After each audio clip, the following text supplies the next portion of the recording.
KSW 88.7 FM, broadcasting from Loyola University, Chicago, Water Tower Campus. We're here. I hope you're having a wonderful morning. I took the red line. I took the 74 Fullerton. So I take care of my little guy, my little Joe, my little mojito dog, my little fox dog. Thank you for writing the CTA.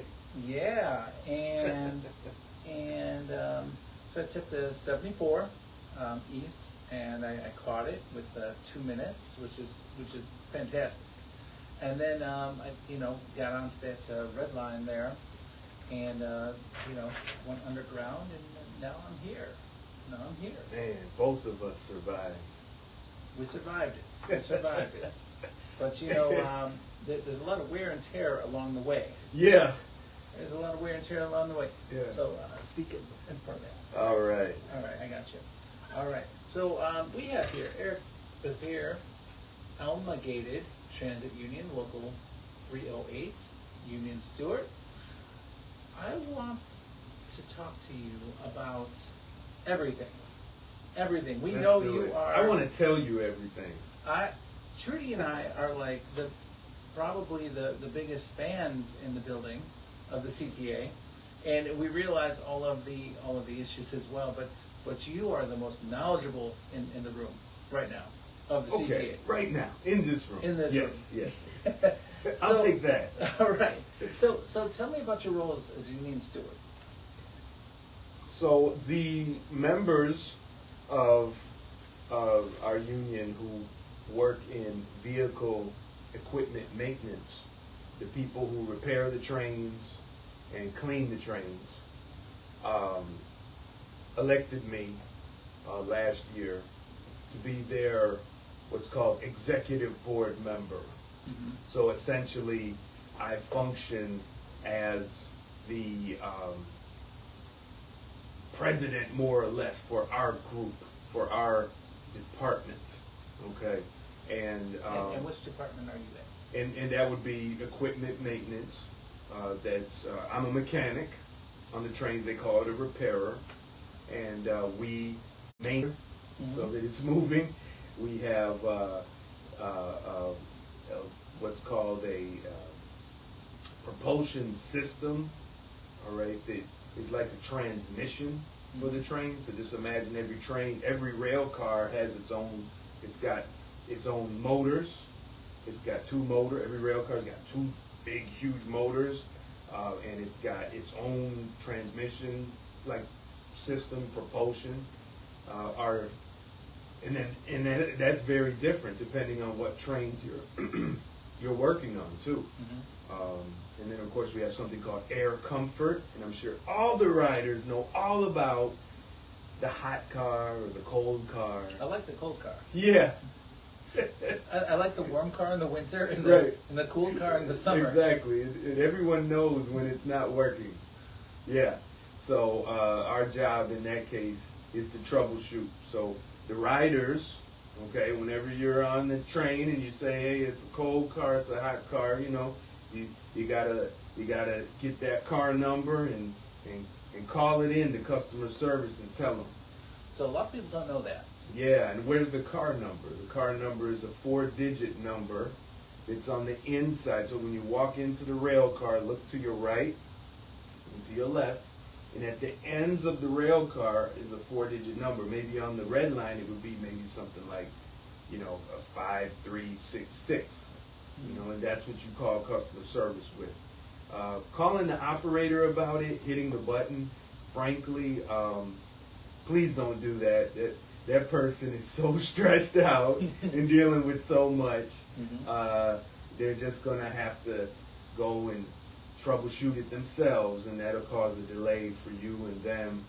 That control center or the customer service may even ask them to do that, but it'd be better if you just reported that exact car number. And the train, the ride on the train, on the rail car is only so long for some people. Sometimes it's short. Sometimes it's long, and sometimes people are living on it. Yeah. We have whole communities living on our trains. 8 cars On the red line and the blue line, and 6 cars. On the elevated, the purple, the brown, the pink, the green. Of course, the yellow, no, it's not such an issue. And it's ridiculous because there's no need to run 8 and 6 cars all day and all night when it's not rush hour. I've counted between 11 and 15 people on a crowded car sleeping on the car, in each car. Mm-hmm. And they have nowhere else to sleep. This is unsustainable.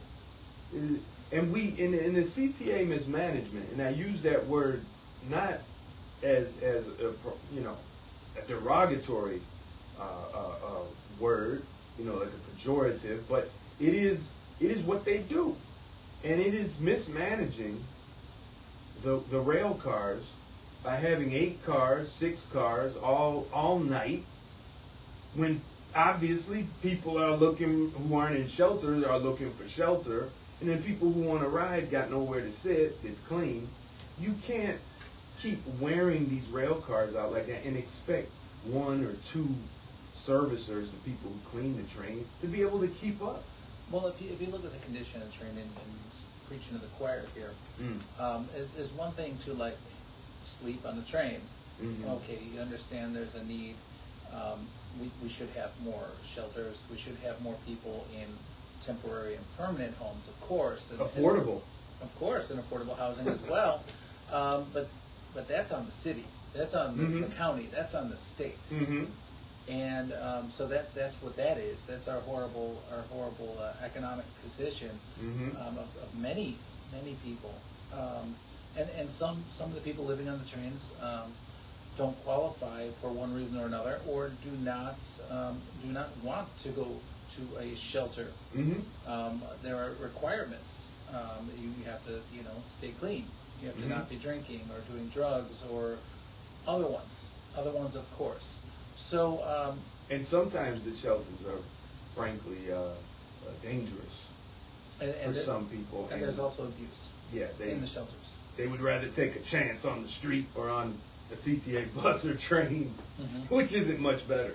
But back to what we were originally saying, we're speaking about, there is a lot of disrespect going into these rail cars where they're littering, they're vandalism, there's a lot of violence. I've experienced the violence, and it's just a lot. There's a lot going on in there, and then they don't have a place to use a bathroom. Yeah, every rail car's got a toilet. Tell us about it. So that area in the back of the rail car, which got like a metal cabinet, and then there's a little doorway where the operator may sit. They call it the VIP. The VIP, yeah. Me and my coworkers call it the toilet because that's where people go, and that's where we work. That's where we work. The operators work back there. The servicers have to go back there and clean up feces and urine and drug paraphernalia, needles, hypodermic needles, food, like you said, trash. And again, 8 cars all night. Oh, what do you think you're going to have? People going to be using it for the toilet. People going to be using it for their drug fix, whatever. And we will be overwhelmed and will not be able to clean it. And then you, the riders, got to sit in that.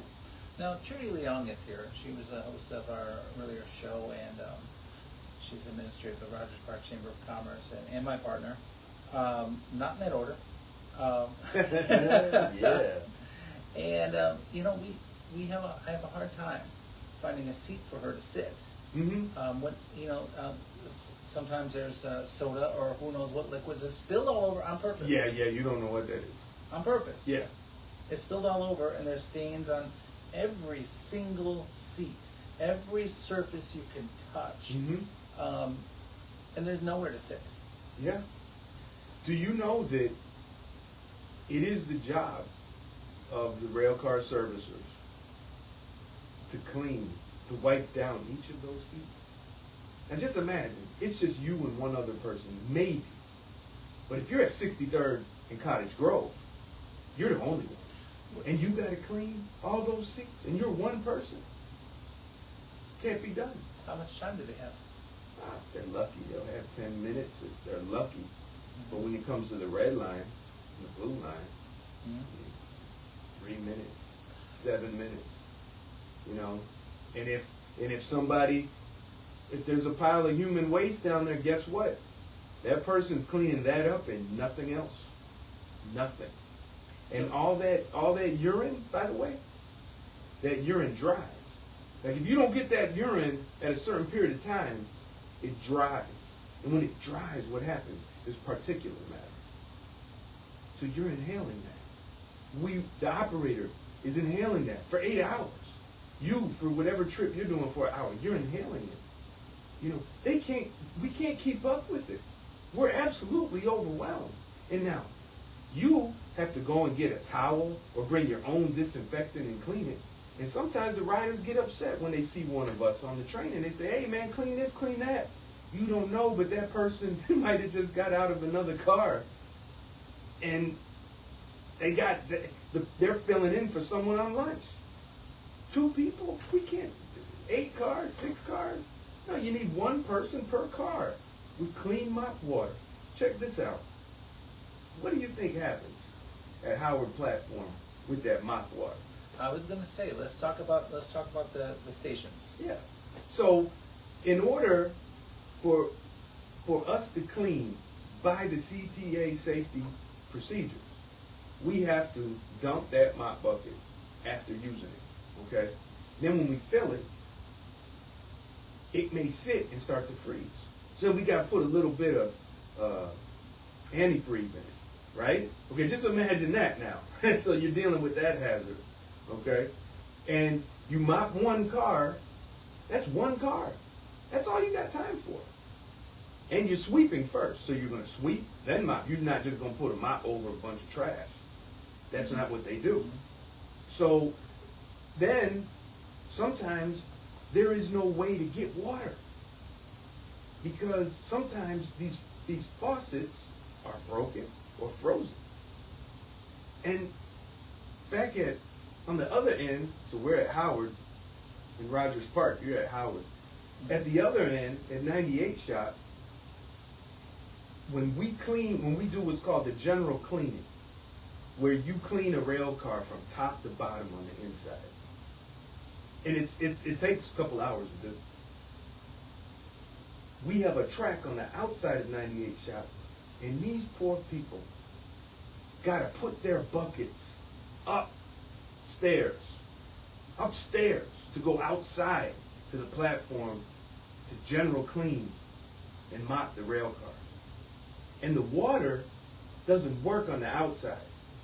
They gotta bring the water from the inside. So they gotta mix chemicals too. So they gotta mix the chemicals on the inside. But meanwhile, they gotta lift it up. So you know what happens to your shoulders and your back and your knees. And then some of them just became full-time after doing what that second class program. The second chance program. By the way, they're hiring now. They're getting ready to do another big hiring blitz for their second chance program. Okay. And you've been doing that and wearing yourself out, and maybe, for second chance, you finally have a job, you finally turn over full-time, but you're in your 50s, maybe your 60s. Just think about how your body's going to hold up doing that job. So the second chance program is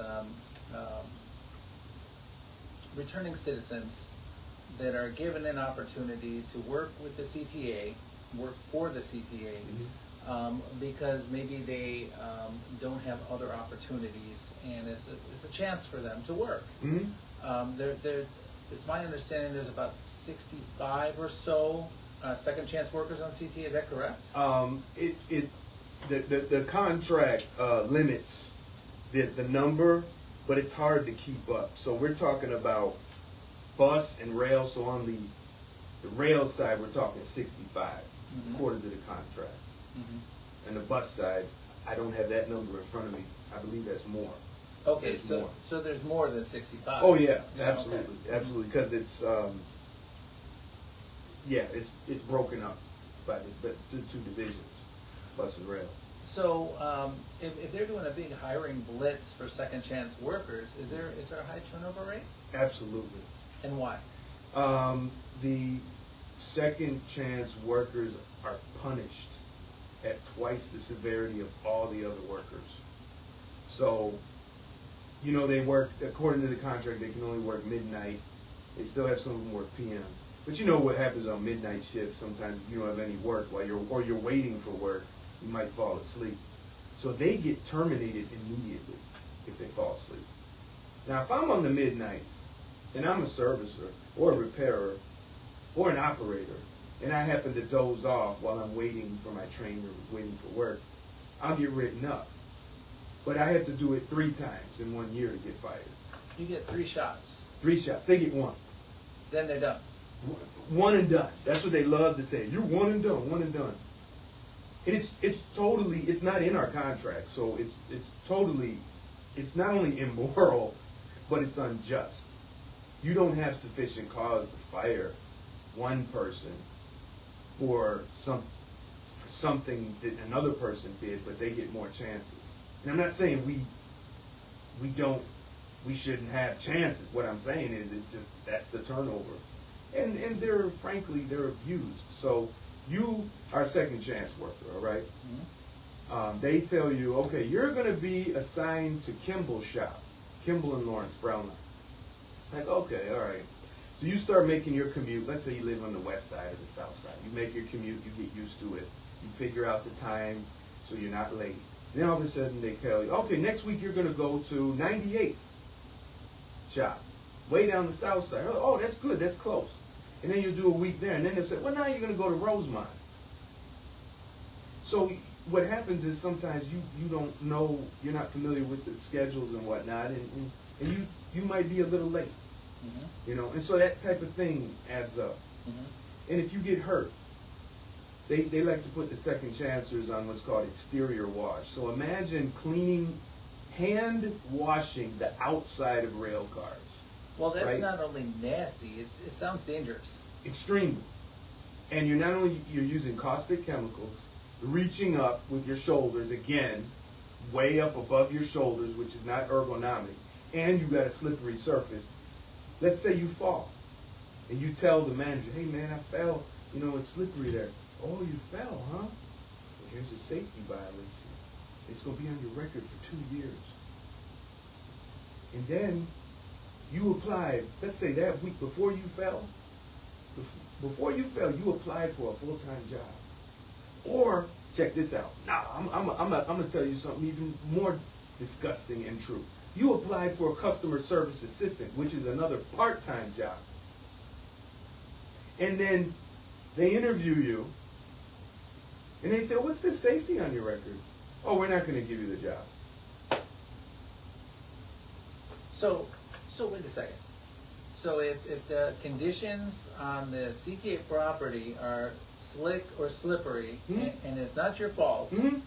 or there's a trip hazard, or there's yep. something going on, yeah. that's not that you didn't do, mm-hmm. they're going to write you up yep. and limit your job opportunities. Absolutely. Especially second chance. And this happens all the time? Oh, yeah. I just had to deal with that last week, as a union rep. Mm-hmm. I had to deal with it among my own fellow officers and argue with them. I had to argue with them to say, this is bad. And they said, well, according to Section 8, blah, blah, blah, of the contract, the CTA, we can only grieve when they do a grievance or fight it if they get fired or if it's about wages, but not if they get written up. I said, they are writing the person up so that they get fired. What are you talking about? Mm-hmm. Well, that's what it says. I said, then what about, I said to my fellow officers, I said, what about Section 5 that says they're only supposed to clean the rail cars at the rail station? They said, oh, no, we're not going to talk about that. Oh, now, all of a sudden, the CTA mismanagement and some of you bootlickers who call yourself union reps are telling me it's okay that they violate Section 5 of the agreement, but it's not okay if we grieve it because of Section 8? Get out of here. here? Mhm. Who do you work for? That's what I asked. Okay, so if one class of people are treated differently than another class of people in the CTA, you're saying, and one rule is treated differently than another. Yes, and I have submitted a class action grievance regarding that disparate treatment regarding punishment. But it appears I might have to file an unfair labor practice charge against the CTA regarding their habit of cutting off job opportunities for the second chancellors. So this is why they're hiring so much. Yes. Check this out. The CTA, we're going to use general numbers, but they're close. They're not precise. The CTA has about 10,000 employees, approximately, more or less. All right? In 10 years, they have hired approximately 20,000. So you're talking in 10 years, a turnover of 10,000 people. Mm-hmm. So, the riders need to understand that service sucks. Service is poor because of mismanagement, because of the abuse of the workers. I mean, when you create a work environment where people feel scared to call off sick, and we didn't get to that yet, or they're scared to report their injuries. They're scared because they might get written up for complaining about a manager who harasses them. The riders need to understand, ain't nothing gonna get better just by hiring more people, because that's what they're doing. So if there's an issue at all, or if they create an issue, then they're going to get fired. Yeah. And they're doing all this hiring to get more people. Does this have, of course this has everything to do with the budget. Mm-hmm. Of course this does. But does this have anything to do with like PR of hiring more people, like we're always hiring people, or does this have something to do with pensions or benefits? Yeah, everything. Let's just talk about how it affects our pension. So right now our pension is underfunded.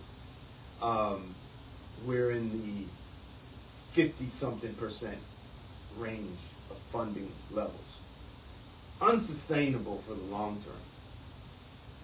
But every new hire, or every person that becomes full-time, everyone who becomes full-time at the CTA, because most of the hiring is part-time. You're coming in on a part-time level. But once you could do that for years. You'll never be in the pension. But when you become full-time,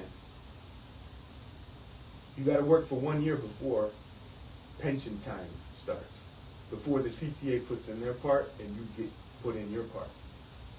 So if they can fire people before they get their 1 year, or just as they get their 1 year, they'll save lots of money, because that's a pension they don't have to match. That's $1 that they don't have to put in, you see. And these workers have put in their dollars already. Do they lose them? So you're saying the full-timers that are in the pension? Right.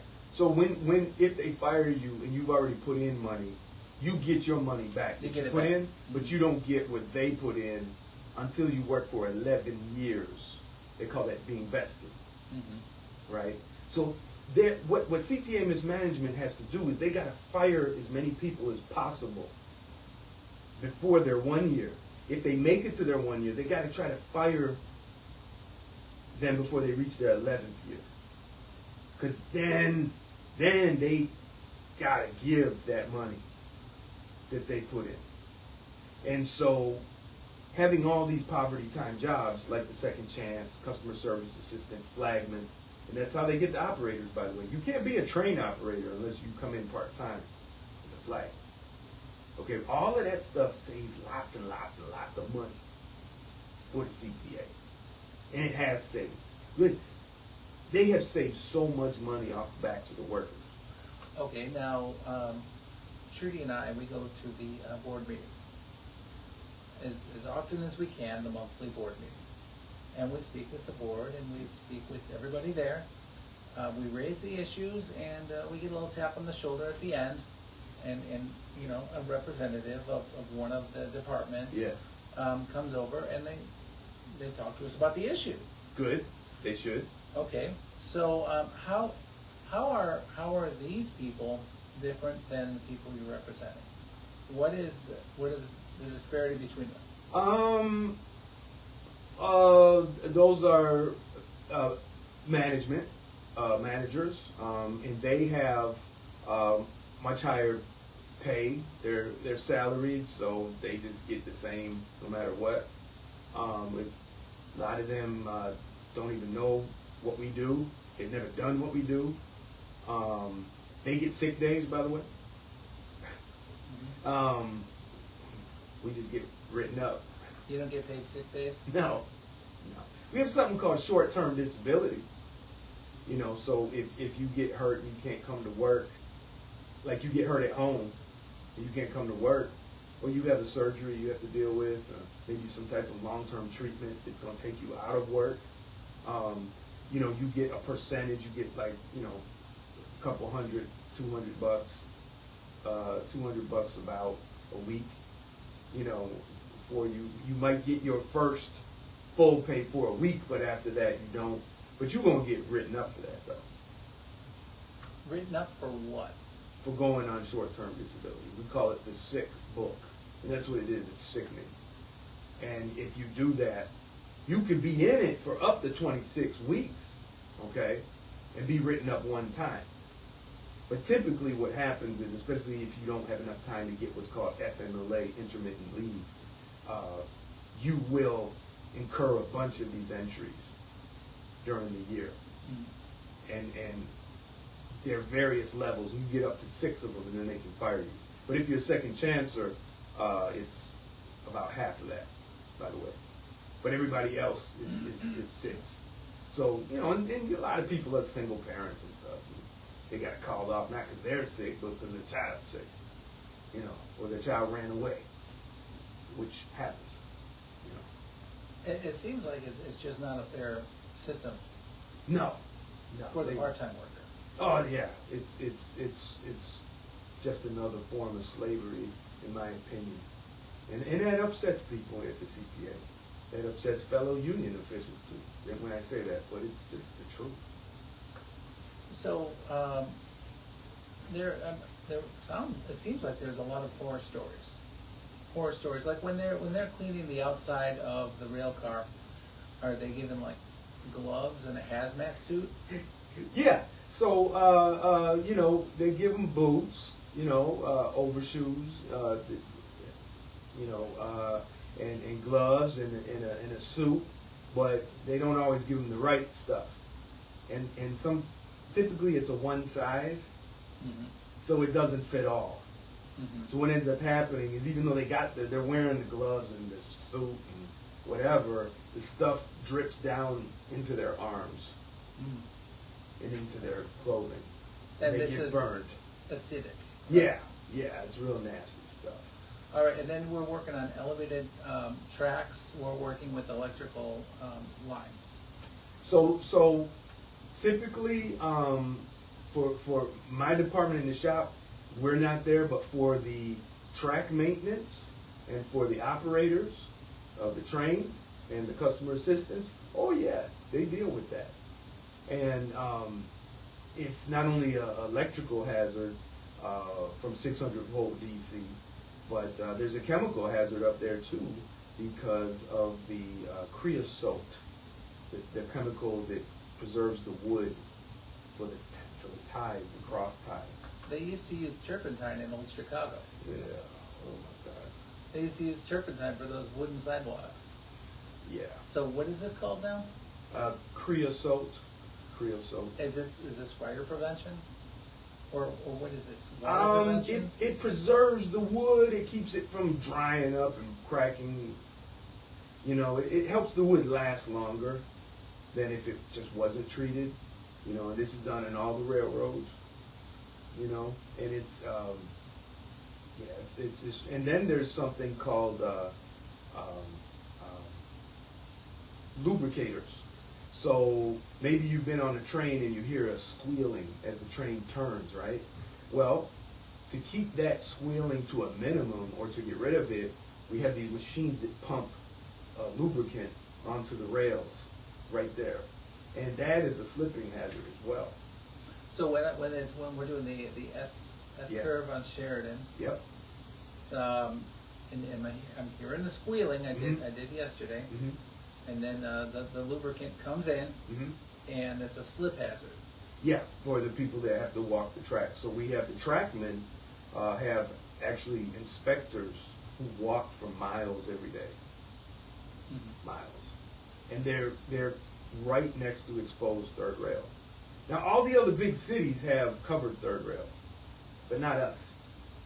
So you know there's a lot of accidents that happen out there that don't necessarily lead to injuries, okay? But you have exposed third rail. I mean, it's deadly.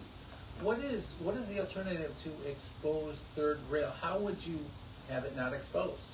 Well, there is a very ancient technology that the CTA mismanagement is too cheap to get done, and that is the third rail is covered by a kind of a fiberglass boards that aren't conductive, okay?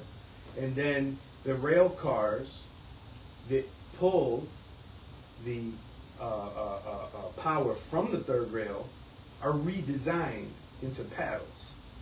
Like right now we have what's called a shoe. It's a gravity type of current collector where it just sits. And when we change these things in the shops, in the rail shop, they're big, heavy things, you know? But this other technology is just a paddle. And it sticks out and pulls in the current that way. This thing, the way, what we have at the CTA is absolute barbaric Stone Age current collector technology. It is from the early 1900s. And no other cities are doing this except ours. You know, they're so cheap. It's just when we heard that Dorville Carter was going to that St. Anthony's Hospital, I was like, oh my God, let's all pray for those poor people. Because this cheap guy, these people, they're going to be dying in that place. The workers and the patients. I don't mean to laugh, but it's not funny. But, it's just pathetic. I'm an advocate for making Morse and Jarvis stations ADA accessible, complete with elevators and escalators. Trudy and I, we see baby carriages with a little baby in them, and a single mom up each of those 20 or so stairs, or down each of those 20 or so stairs on a regular basis. Groceries, canes, people with disabilities of all kinds, and slip hazards and everything. But that's going to cost a lot of money. That's going to be a station redesign, I've been told. That's going to have to widen the station, and they're talking about widen the station so they can have more rail cars, and there has to be an elevator and escalator on each side. That's what they're telling me. Yeah, okay, so we're just going to let people, meanwhile, we're just going to let people fall down and break their necks and let their babies roll out of carriages, it's just at what point are these people going to stop making excuses? That's all they do, Bill. Imagine this. The ADA became what it is, American Disabilities Act. It's a law, federal, 1990 maybe? 91? I think so.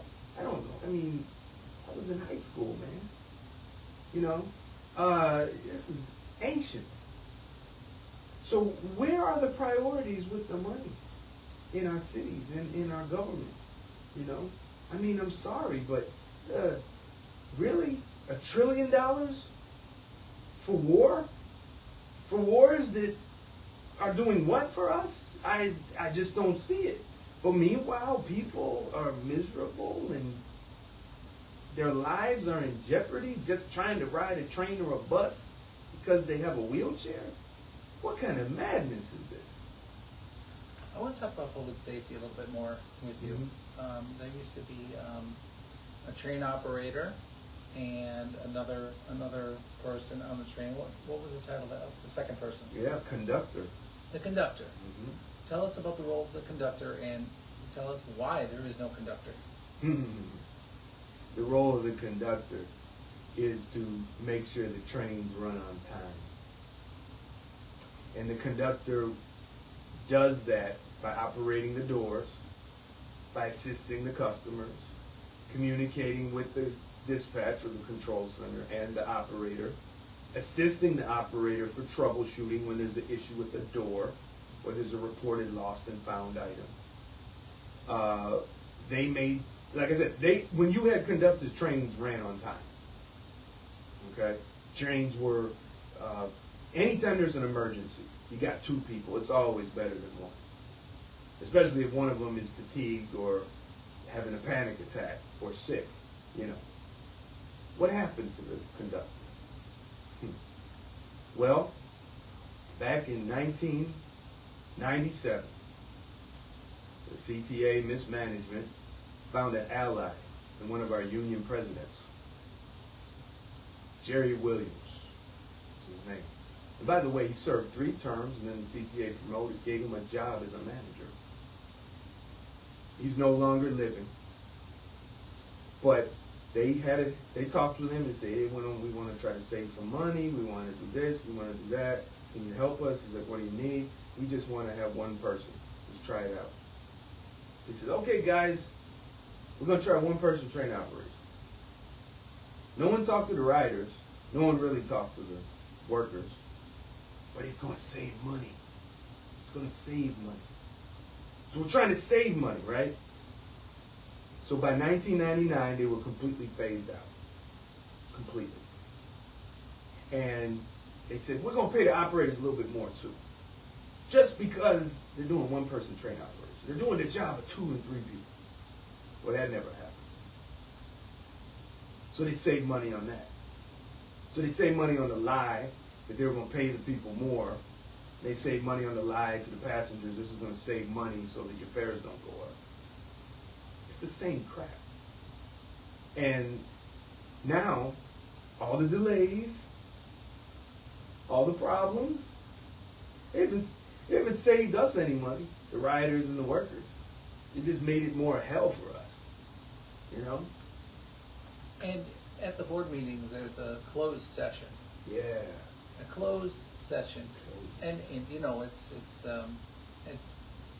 unknown to me. I'm guessing they're speaking about real estate deals or lawsuits.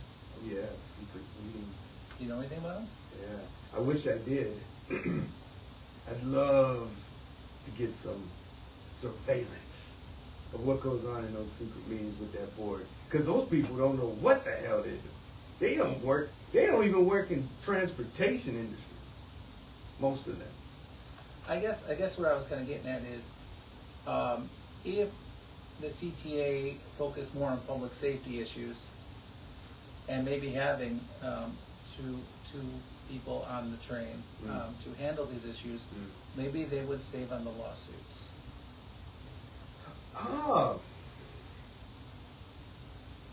It's possible. It's possible, but you still got to eliminate the hazards that are in the equipment in the stations, in the shops and the terminals. So let's look at the Purple Line, for example. When you ride the Purple Line, get to Dempster and Davis. Be at the end. So if you come into Dempster and be in the last car coming in, you'll notice almost a foot height for the platform when you step out of that train. Loyola Station as well. Loyola's got that too. And a lot of stations do. And Davis is at the head car. And when I was an operator on the Purple Line, I saw people fall. between the platform and the rail car. You mean like all in? Yeah, they fell like they tripped. Okay. They tripped. Like You know, their foot or their leg went in. yeah, but I mean, their body, they dropped. I watched the woman just go, whoop, and I'm like, oh my God.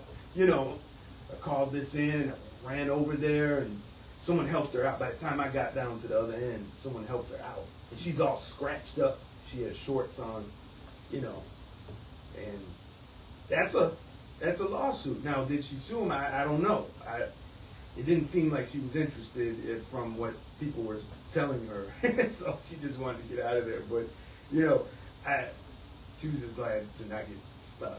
Can you imagine, though, if I, just for some, because I was at the head car, one-person train operation, looking down 6 cars.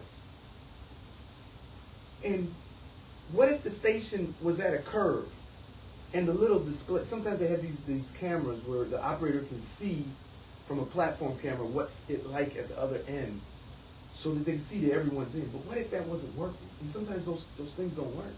And I took off. She would have been chopped in half.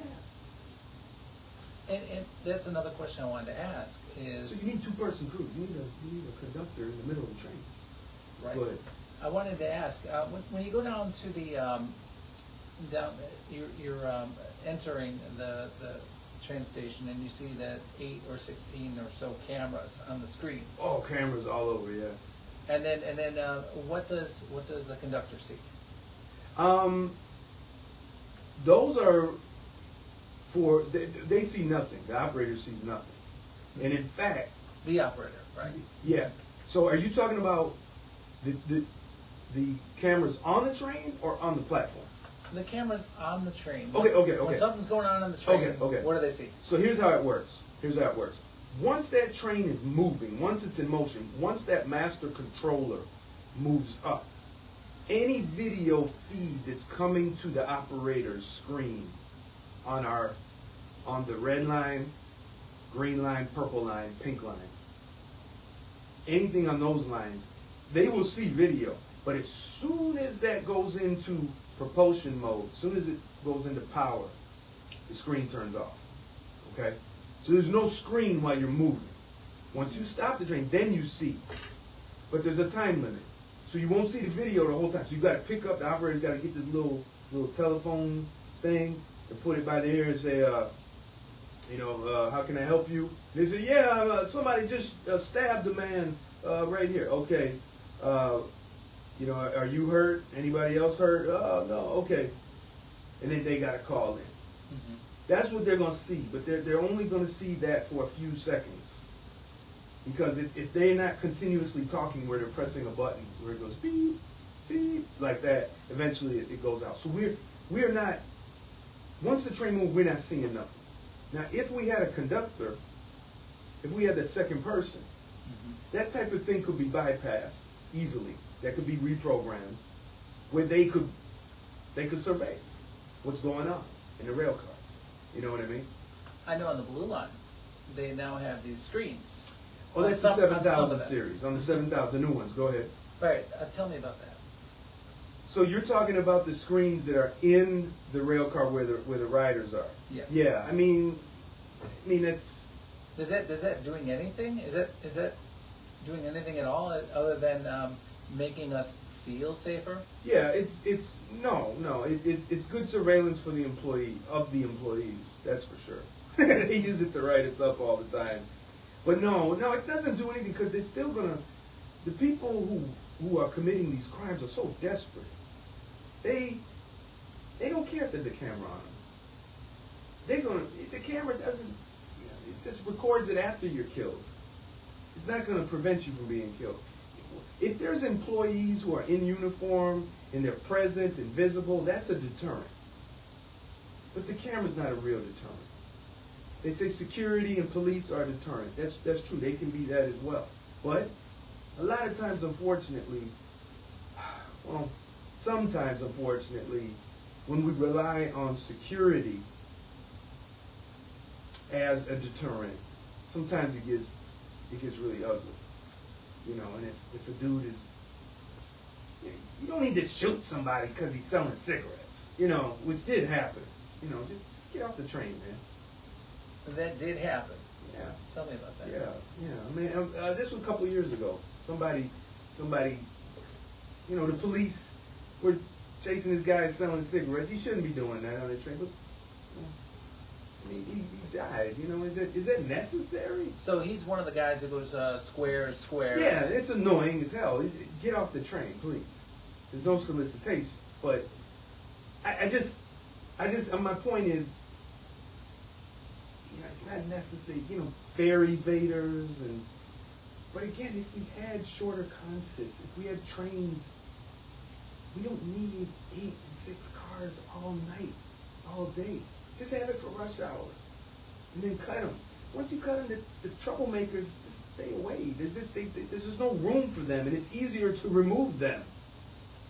Is that doable? How does that physically work? Shortening the amount of rail cars. Well, this was actually the last time it was done was before the pandemic, but it's really simple. CTA management has to schedule for shorter trains, and whenever a long train comes in from the rush hour, the switchman will take it to the yard, or they'll break it up and take one part to the yard and the other part will go back out. When it's time for rush hour, they bring in that shorter train, bring in that part from the yard and connect it, couple them up. Our trains are what's called married pairs, so the trains are always in twos. So you're going to have 2, 4, 6, or 8. And back in the day when we grew up riding the trains, there would be 2-car trains. Just look at the yellow line. Yeah, and it's fine. It's fine. You have smaller consists, more runs and the workers will be happier. So you won't have to worry about absenteeism. Have full-time jobs for all, so they don't have to, be homeless and live with whoever they can find to live with until they become full-time. You know, it's just 2-person crews. It's just simple. The solutions are simple. We have about a minute left. Eric Bazier, amalgamated. Help me out here. How about ATU? ATU Local 308, Union Stewart. You're running for president? I am. Yeah, for Local 308. Absolutely. I'm sick and tired of this. Mm-hmm. I'm sick and tired of this. And how's that going? Well, we got 2 years until the election, unless we throw this current batch out. Mm-hmm. But it's going well. People are excited. People are excited. They're real happy. Management is scared. They're telling the workers, hey, if you vote for that guy, you're going to get in big trouble. I'm like, really? That's illegal, to say that to somebody. and can they tell who voted for who in your system? We can, yeah. Okay. We can, yeah. So it's not like our election system where you can't tell who voted for who. You're in a... Well, no, it is secret, but, I thought, okay, no, you can't. It's always a secret ballot. I thought you meant, can we tell who won? I misunderstood. I'm sorry. I understand. I'm sorry. The No, results, there's right? none of that. Okay. Yeah, unless they want to wear a sticker that says Eric Bazier for president. All right. Well, thank you so much, Eric Bazier. And really, it's wonderful to have you, and love to have you back again. Let's keep doing this. Let's get your questions about what's going on out there, and I'll do my best to answer it. And I'll tell you, I've been following you on YouTube. Thank you. And your YouTube is very interesting. Can you give people, our listeners, some information about where to find you on YouTube? Yeah, Eric Bazier, Union Stewart. It'll pop up, that channel. And can you spell your name? Basir, and Eric, ERIC. All right, thank you so much, Eric Bazier, and we'll have you again. Thank you. This is Sunday Morning with Bill Morton on WLUW 88.7 FM, broadcasting from Loyola University Chicago Water Tower campus. Our next DJ is in the house, and we're going to play a little bit of music and let them get started. So here we go. All right.